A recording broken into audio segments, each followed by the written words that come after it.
Hi everyone, welcome back to my channel. My name is Gina Marie Agderian. I am the author of the novel The Letters in the Old House, available on Amazon in paperback and Kindle.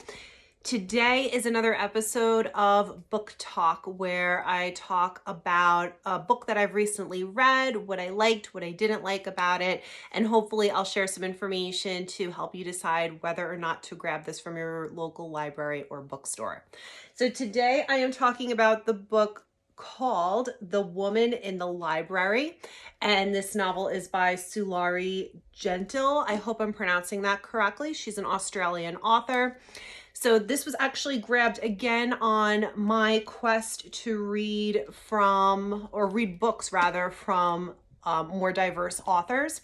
So this story is a mystery first and foremost. So if you like mysteries, you may want to take a look at this book. So I would give this one a 3 or a 3.5 out of 5 stars.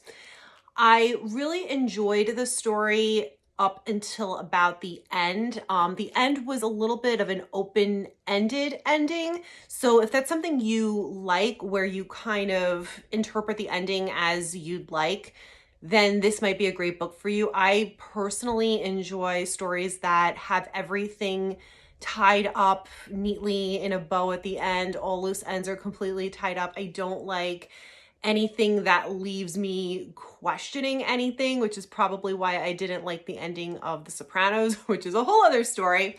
But anyway, this is a book within a book, and it's described somewhere in here as a book for book lovers, which I definitely believe to be true. So the main story is that there is a woman named Hannah who is corresponding with a man named Leo back and forth, and she is writing a story. She's writing a mystery, which is actually the book within the book. So the book that Hannah is writing, or the story that she's writing, is about a woman named Winifred, or Freddie, who comes from Australia to study and work in the US, and she is writing a book as well. So a lot of writers in this story. And Winifred in the beginning is in the Boston Public Library, and she's sitting at a table with 3 other people, a woman named Marigold, a man named Wit, and then another man named Kane. And the 4 of them become instantly bonded when they hear a scream in the Boston Public Library, and they will look at each other like, what's going on? And they realize that there was a woman who was murdered in the library. So the 4 of them become really good friends, constantly hanging out. Winifred develops a bit of a crush on Kane, and Marigold develops a bit of a crush on Wit.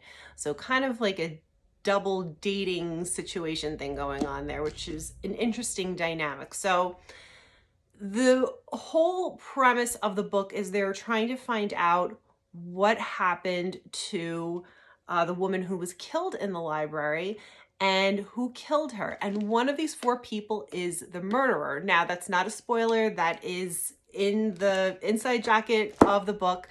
So somebody killed somebody. And the story itself was engaging because I constantly, after every chapter, I really wanted more. I wanted to know what was going on, and what the next big thing or next big reveal was going to be. So it did hold my interest that way for sure. And it's well written, and the author does a great job at creating a story that you can really kind of dive into, and feel that you're somehow emotionally invested in the characters. It is told from Winifred's point of view, or Freddie's point of view, as they call her in the book. So everything is from her point of view strictly. What I did not like, as I mentioned in the beginning of this video, is just that it was an open-ended story or book. And again, I am somebody who likes everything tied up neatly. It doesn't take away from the fact that this was a good book. So if you like something that's open to interpretation, or a mystery that's open to interpretation, I would recommend picking this up. If you are like me and want everything tied up in a bow, and you want to know the answer to every little detail that was created in the book, you may want to skip this, or you may want to pick it up and read with the notion or the understanding that this is going to be a book that maybe will not answer all of your questions. So again, I give this a 3.5 out of 5. If you're into mysteries, you like something that's open into interpretation, definitely pick this up. I'm stumbling over my words today. But if you want something a little bit tighter knit, you may want to pass on this one. If you've read The Woman in the Library, let me know in the comments what you thought of it. If you plan on grabbing it, let me know what you thought of it. And as always, guys, happy reading.